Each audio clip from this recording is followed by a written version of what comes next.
کیا ماں کی ناراضگی سے کوئی عمل قبول نہیں ہوتا؟ کیا اللہ کی ناراضگی سے کوئی عمل قبول نہیں ہوتا؟ اگر اللہ کی ناراضگی سے آپ کے عمل قبول ہو رہے ہیں تو ماں تو شاہی کوئی نہیں. ماں کو یہاں سب کانٹیننٹ میں خدا بنایا ہوا ہے انہوں نے.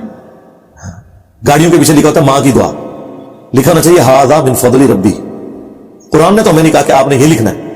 حضرت سلیمان علیہ السلام کے دربار میں جب وہ ان کا ساتھی, خواہ وہ فرشتہ تھا, جن تھا یا کوئی صحابی تھا, جب وہ تخت بلقیس لے آیا تو سلیمان نے یہ نہیں کہا کہ یہ میرا فیض ہے یا میرے شاگرد کی جے ہے, نہیں, کیا کہا تھا؟ ہاذا من فضل ربی. باقی ماں باپ کی ناراضگی سے بچنا چاہیے, وہ تو ایک الگ سے گناہ ہے. قرآن میں 4 جگہ پہ توحید کے بعد سب سے زیادہ حق ماں باپ کا ہے, تو آؤٹ آف کوشچن ہے.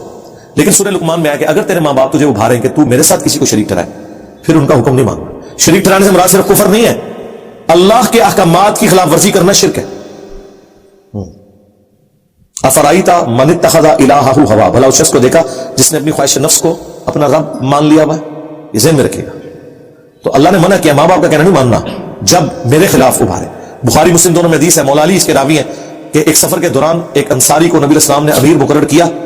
اس کو اپنے ساتھیوں پہ غصہ آیا اور اس نے حکم دیا کہ آگ کا ایک بڑا الاؤ جلاؤ. جب وہ الاؤ بھڑک اٹھا تو انہوں نے کہا کہ میں تمہارا امیر ہوں, میری اطاعت رسول اللہ کی اطاعت اور رسول اللہ کی اطاعت اللہ کی اطاعت ہے, تم اس آگ میں کودو, میں تمہیں حکم دیتا ہوں. وہ مخلف تو نہیں تھے نا. انہوں نے کہا کہ ہم آگ سے بچنے کے لیے ہی تو رسول اللہ کے دامن کرم میں آئے تھے, اور تو ہمیں دوبارہ سے اسی آگ میں پھینک رہا ہے. ہم تیرا یہ حکم نہیں مانیں گے, اگرچہ تو ہمارا امیر ہے, تو غلط حکم دے رہا ہے. واپسی پہ نبی السلام کو جب شکایت ہوئی تو آپ نے فرمایا اگر تم اپنے امیر کا حکم مان لیتے نا تو سیدھے جہنم کی آگ میں جا کے نکلتے. پھر حضور نے ساتھ ہی فرمایا کہ مخلوق کی اطاعت صرف معروف میں ہے, منکر میں نہیں. اللہ کی معصیت میں مخلوق کی اطاعت نہیں ہو سکتی. اور یہ لوگ اتنے بھولے بن کے پوچھ رہے ہوتے ہیں, جی امی نے منع کیا ابھی داڑھی نہیں رکھنی. امی کیڑی شاید ہے,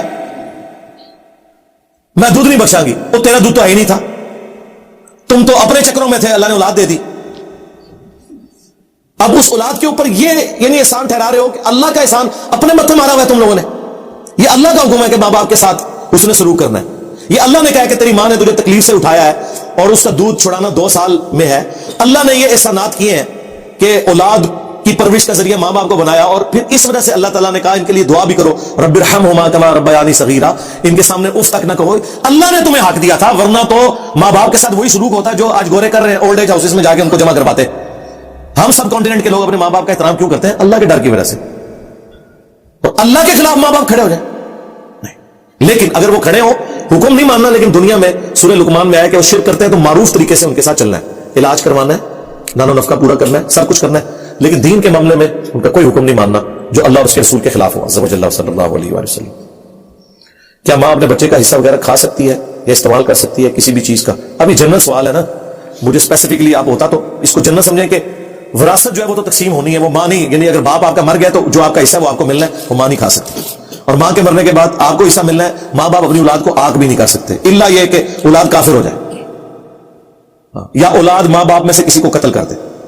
کیونکہ بخاری مسلم میں حدیث ہے کہ کافر کا وارث مسلمان نہیں ہو سکتا, مسلمان کا وارث کافر نہیں ہو سکتا. اور ترمذی ابو داؤد میں حدیث ہے کہ قاتل اپنے مقتول کا وارث نہیں ہو سکتا. وراثت کے تفصیلی احکامات میری ویڈیو آپ دیکھ لیں.